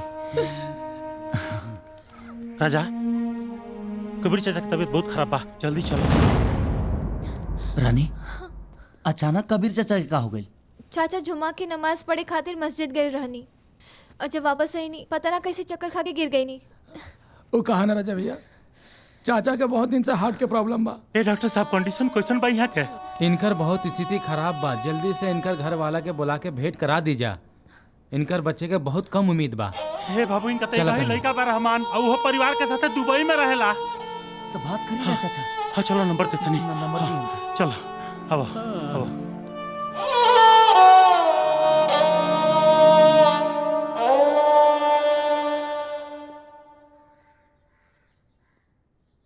हेलो रहमान। हाँ कहिए। तो अब्बा के बहुत सीरियस तबीयत खराब बा। क्या? तू जैसे भी हो सके तू जल्दी इंडिया वापस आ जा। अरे बुढ़ारी में तो ये सब होता रहता है। अभी तो हम नहीं आ पाएंगे। लेकिन कम से कम एक बार फोन से तो बात कर ला। अरे उनसे बात करने का मतलब है दुबई पैदल जाने के बराबर, और फिर पुराना गाना गाने लगेंगे वो, ऐसे ही फिर दिमाग खराब हो जाएगा। ऐसे कोई जरूरत है तो बोलिए, कुछ पैसा ट्रांसफर कर देते हैं हम, बाकी आप देख लीजिएगा। रहमान तू हेलो हेलो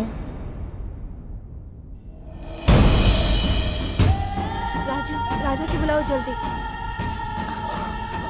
चाचा राजा भैया कबीर चाचा का होश आ गई। कहाँ? लेकिन बार बार अपना बेटे का बुलाओ के जिद करता है। ठीक बा, तू कबीर चाचा के देखा।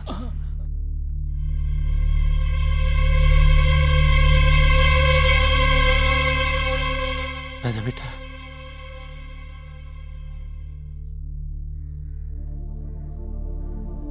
कहीं नहीं आओ तड़े। कबीर भाई, ए कबीर भाई, आई देखो रहमान तार लाइन पे बड़ा बतियावो। लो हेलो बोलो बोलो। हाँ रहमान, का हाल चाल बा बेटा? हम ठीक बनी अब्बा। अरवा किसन बनी अब्बा? हम ठीक बानी। अरवा तन को चिंता मत कर, हम कल आवतनी अब्बा पूरा परिवार के साथ। हमरुआ के कुछ न होके दे अब्बा। खुदा हाफिज बेटा। खुदा हाफिज अब्बा। का कबीर भाई हैं? खुदा हाफिज।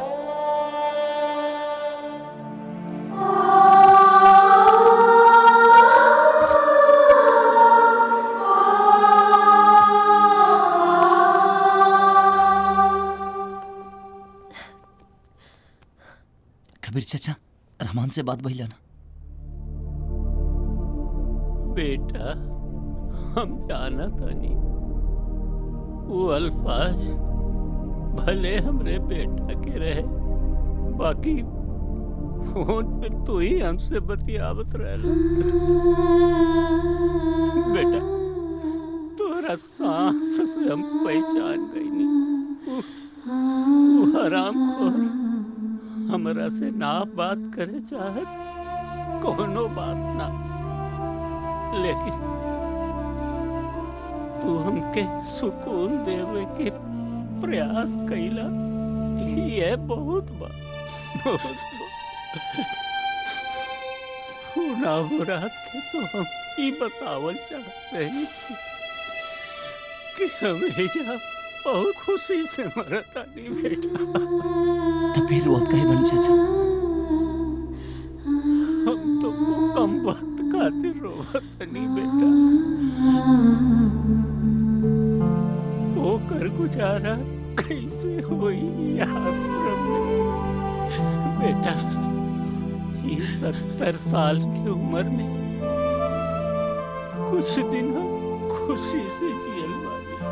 वो जब से तू हमरा जिंदगी में आइला, तू हमके हर एक खुशी देला बेटा, जो जौन कौन हो आशा ना कईनी।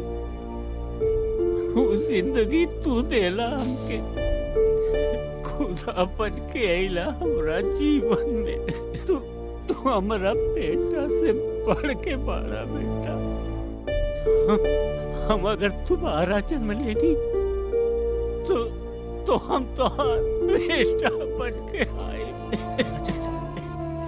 तोहार एहसान चुकावे खातिर बेटा, एहसान।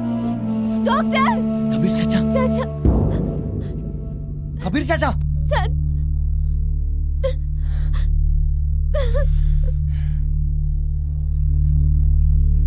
हमनी के कौन जन्नत के सैर कराई? तू मुसलमान हुआ? इन्ना लिल्लाहि व इन्ना इलैहि राजिऊन। माफ करता, गलती हो गई। वाले बोल। हाथी, मारी, पिशाच सबसे खतरनाक भूत होखेला ईमानदारी के।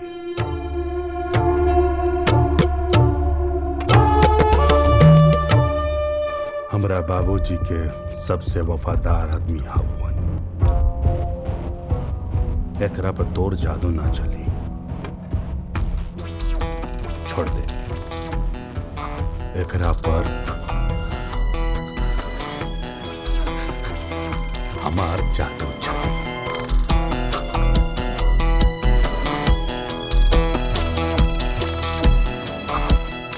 बताओ बाबूजी कहाँ पड़ा?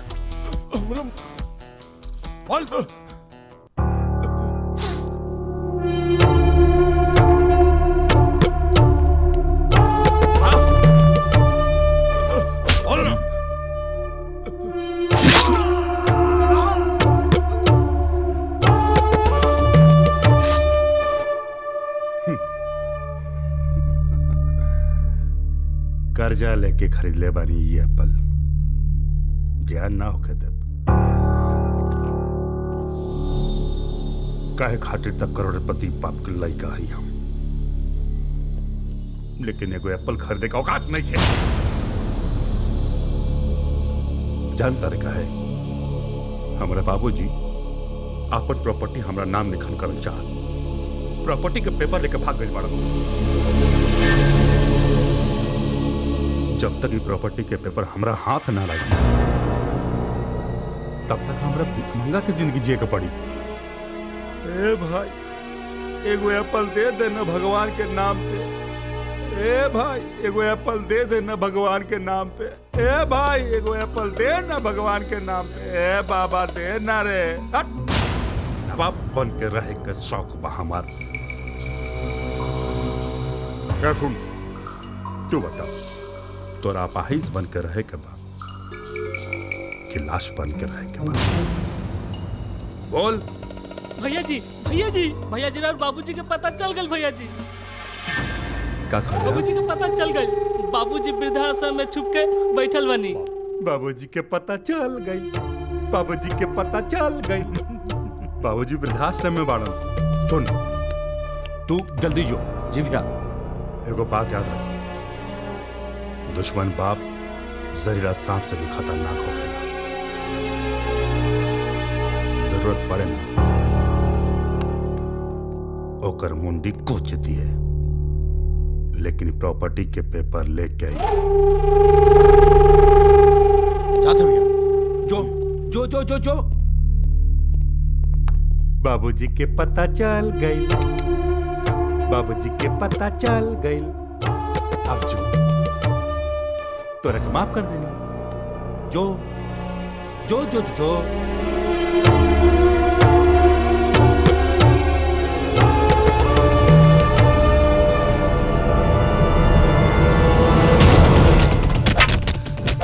प्रॉपर्टी के कागज कहाँ बा? हमरा पास कागज उगज नहीं काहे लोग के मार रहल बड़ा तू लोग? ए बुढ़ा कागजात तेरा सबके छोड़ दे। अरे कहली के हमरा पास कागजात नहीं के छोड़ दे। ई सरवा कहाँ से आ गए? तोहरा कागजात चाहिए ना? कागज एकरे पास बा। छोड़ हमार हाथ। अगर तोहरा करेजा में दम बानू तो ले रे ओकरा से कागजात। कैसन कागज चाचा? अरे ओकरे ऐसे कभी ना लइका पूरा ये दुनिया में नहीं खे। अरे हमार बेटा विभूति सिंह जोहन की हमार पुरखों के प्रॉपर्टी के बेच के अयासी के अड्डा बनावे के चाहत बा। उहे प्रॉपर्टी के कागज के हम बचावे खातिर बेटा यही से हम आश्रम में आके लुकायल बनी। कागजात देवे के बा कि नहीं खे देवे के? कागजात तोहरे पास बा, देवे के बा कि ना देवे के बा एकर फैसला तू करबा, हम ना। ए बुढ़ाऊ ये गुलशन अपन पैर जहाँ रख देला वहाँ से हमार मर्जी चले।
इंसानियत को ना बदनाम कर।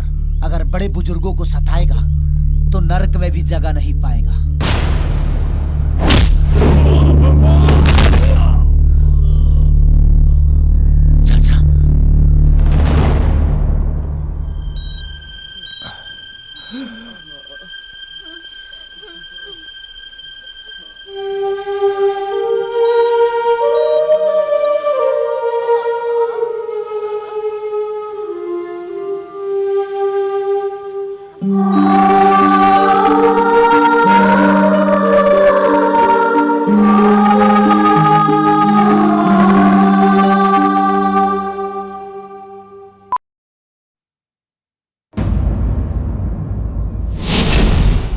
सर, ये अटैक किसने किया?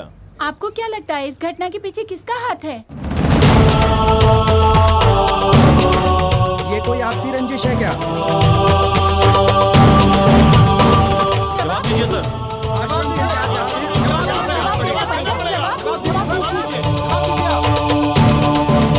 लोग अपन माई बाप का आश्रम ई खातिर छोड़ेला क्यों लोग सुरक्षित रहे, लेकिन कहाँ बा सुरक्षित हो? अगर हमनी के माई बाप के कुछ हो जाई तो ओकर जिम्मेदार के होई? बस आप लोग खुद जिम्मेदार बानी अपने माँ बाप के जख्म के। कैसे किलो लोग खुद लिया के आश्रम छोड़ ले रहनी।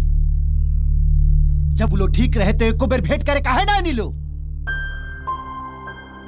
हमनी के सबसे बड़ा परेशानी ई बा जब बाप माई ठीक रहेला ना तो केहू चिंता ना करे, लेकिन जब वो लोग के कुछ हो जाला तो दिमाग के बत्ती जल जाला। वो लोग पर प्यार उमड़ेला। उहे प्यार तब काहे ना उमड़ेला जब माई बाप के साथे रही रहुआ सभे। अजब विरमना बे दुनिया के। जिंदा रहेला ना त केहू वो लोग के कीमत ना समझेला। और जब स्वर्ग सिधार जाला त काम कजिया में बहुत सारा पैसा खर्चा होला। दोसर तक ये रजाई गद्दा पलंग अलमारी तकले दुनिया दान करेला। यहाँ तकले की 50 प्रकार के भोजन बना के हित नाता रिश्तेदार गांव जवार सबके खियावल जाला। जब आप सब अपने बेटा बेटी के हॉस्टल भेजी ले तो कनी के एक बार बुलाई ले, घरे लेके आई लेना। लेकिन माई बाप के साथे कहा करी ले, अपने आत्मा से पूछी लो। माई बाप दुख तकलीफ उठा के हमनी के पालेला पोसेला बड़ा करेला। लेकिन हमनी के जब सियान हो जाइए सब तो उहे माई बाप बोझ हो जाला। ओ लोग के साथे रहे में परेशानी होला। ओ लोग के अच्छा बात भी हमनी सबके बुरा लगेला। छोटी छोटी बात खातिर लड़ाई होला, झगड़ा होला। और एक दिन ऐसा नवेला कि हमनी के अपने माँ बाप के ही घर से निकाल दिले जा। का बताई, एगो माई जब अपना बेटा के पैदा करे लेना तब कबो सुंदरता के मोह ना करे, लेकिन एगो सुंदर बीबी के चक्कर में हमनी के अपने माँ बाप के ही घर से निकाल दिले जा। बीबी बच्चा के साथ देश दुनिया में घूमी ले जा, शॉपिंग कर ले जा तो बहुत अच्छा लगेला। लेकिन माई बाप घर में पड़ा रहेला और घुट घुट के जिएला। होकर परवाह केहू ना करेला। जब माई बाप बूढ़ पुरनिया हो जाला ना तो कर दिल दिमाग एगो बच्चा के हो जाला। और एगो बच्चा के कितना अरमान होला लोग अपना बचपन से सीखी, अपना बच्चा से सीखी। फालतू सवाल कैला से कुछ ना हुई। पहले अपना जमीर के जगाई लो। बेटा पतो का होला, एगो बेटा के फर्ज का होला, पहले एक समझे के कोशिश करी लो। किसी ने ठीक ही कहा है, मां की दुआ कभी डाली नहीं जाती, मां की बद्दुआ कभी खाली नहीं जाती। एक मां मेहनत मजदूरी बर्तन मांज के 4 बच्चों का पेट पाल लेती है, लेकिन आज के डेट में 4 बच्चों से एक मां पाली नहीं जाती। आप इतना ज्ञान बांट रहे हैं, क्या आप अपनी माँ बाप की सेवा करते हैं? हमारा किस्मत में वो सौभाग्य नहीं के। हम अनाथ बानी।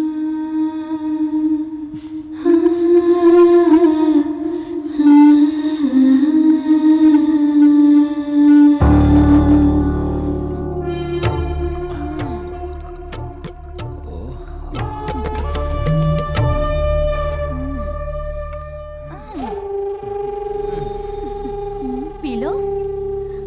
पहले तुम।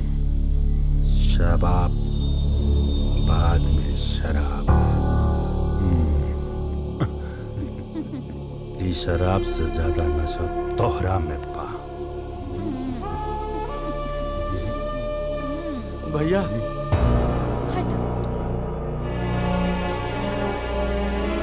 ये कब भेज रहे? सबके अस्पताल में सेटल करके आवत हूँ। बड़ा बेजोड़ ठोकलेबा। ठोकलेबा मतलब? आश्रम के सेवादार, नाम बा राजा।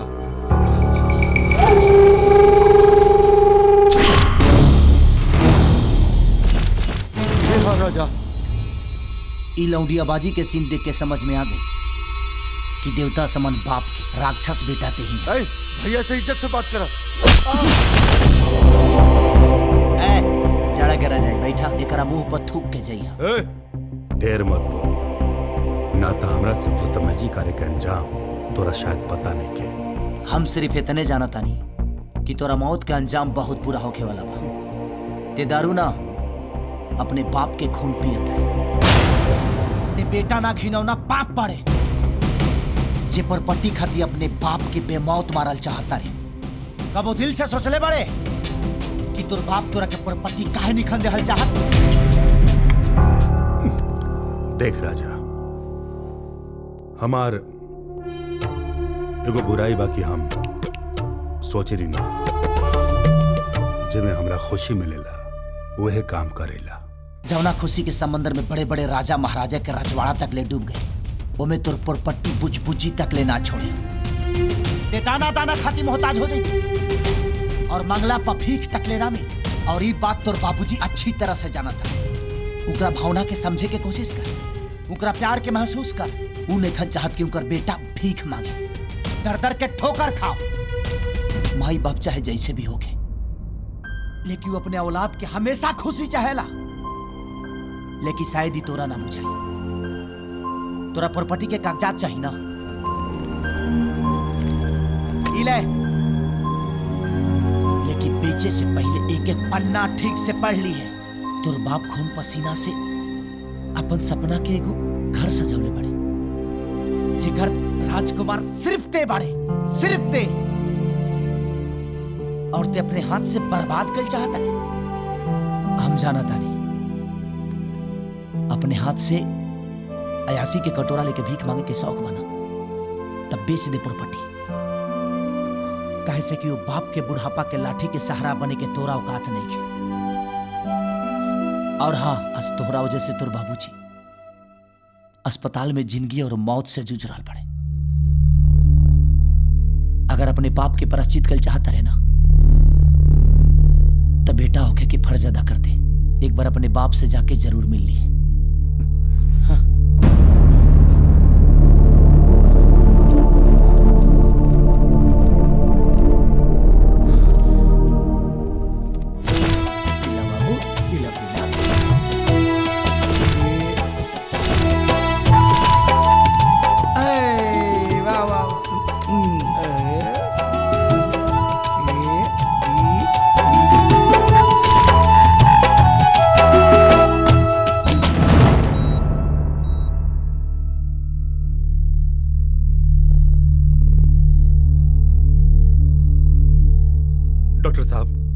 हमरा बाबूजी के बचा ली, चाहे जितना खर्चा लगे। हमरा बाबूजी के कुछ ना होके के चाहे। नौटंकी चुप।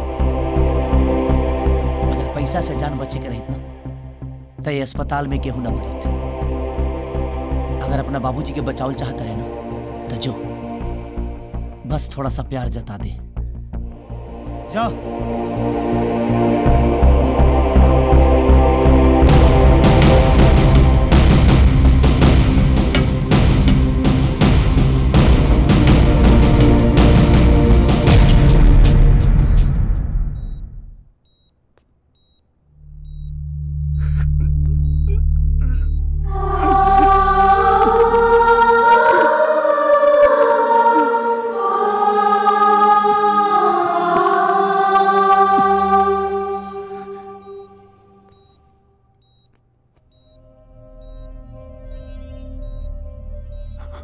बाबूजी, बाबूजी,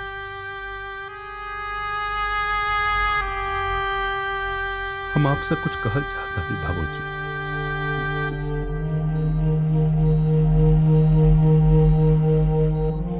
जिंदगी भर वो हमरा के अच्छा इंसान बनावे की कोशिश करी, लेकिन हम तार कबू ना सुननी। बहुत पछतात तनी बाबूजी। अरे हम स्कूटर चलावल याद रखनी बाबूजी, लेकिन साइकिल चलावल भुला गए।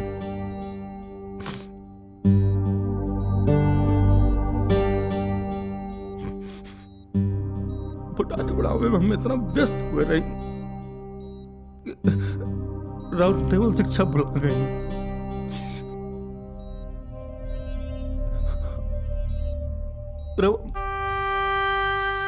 बाबूजी और वो हमरा कबो ही ना कहने की तू अमीर बन बेटा, बहुत अमीर बन ना, डॉक्टर बन ना, इंजीनियर बन ना, तू खाली अच्छा इंसान बने खातिर काले रहा ना। लानत बाबा बोजी। अच्छा इंसान तो छोड़ी, अच्छा बेटा भी ना बन पाएनी।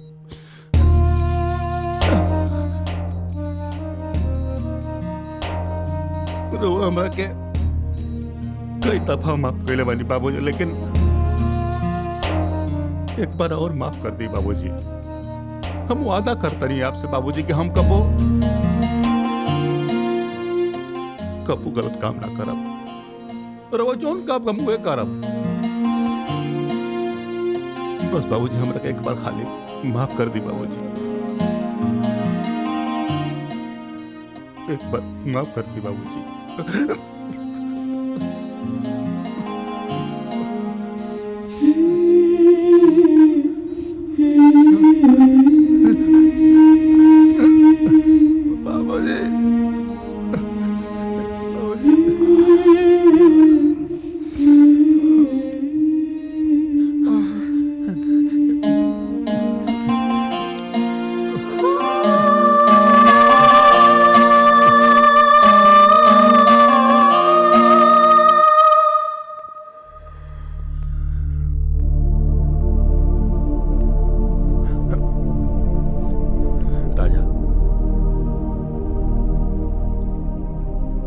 धन्यवाद भाई, हमरा के ये एहसास दिलावे खातिर कि माँ बाप से बड़ा ई दुनिया में केहू नहीं के। तू तो अनाथ होके भी हई बूढ़ लोग के सेवा करता रहा। हमारे बाबूजी बहुत बढ़िया जिंदगी जियत रहा, लेकिन हमरा वजह से यही जा पहुंच गए मौत के मुंह में। के कहला कि समाज सुधारे खातिर साधु संत पैगंबर की जरूरत बा ना भाई, बस तारा जैसन एगो लड़का के जरूरत बा भाई। फक्र बस तारा जैसन पे, तू महान बाड़ा।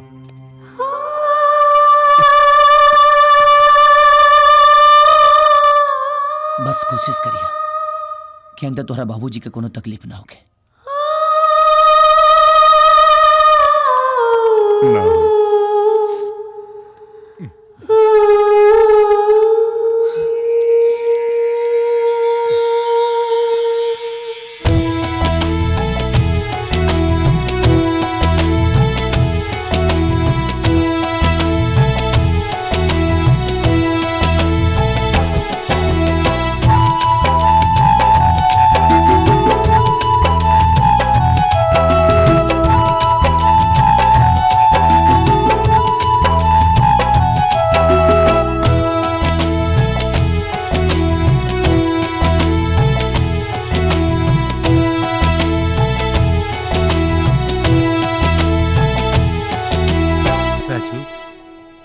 बबलू अपना परिवार में चली गई।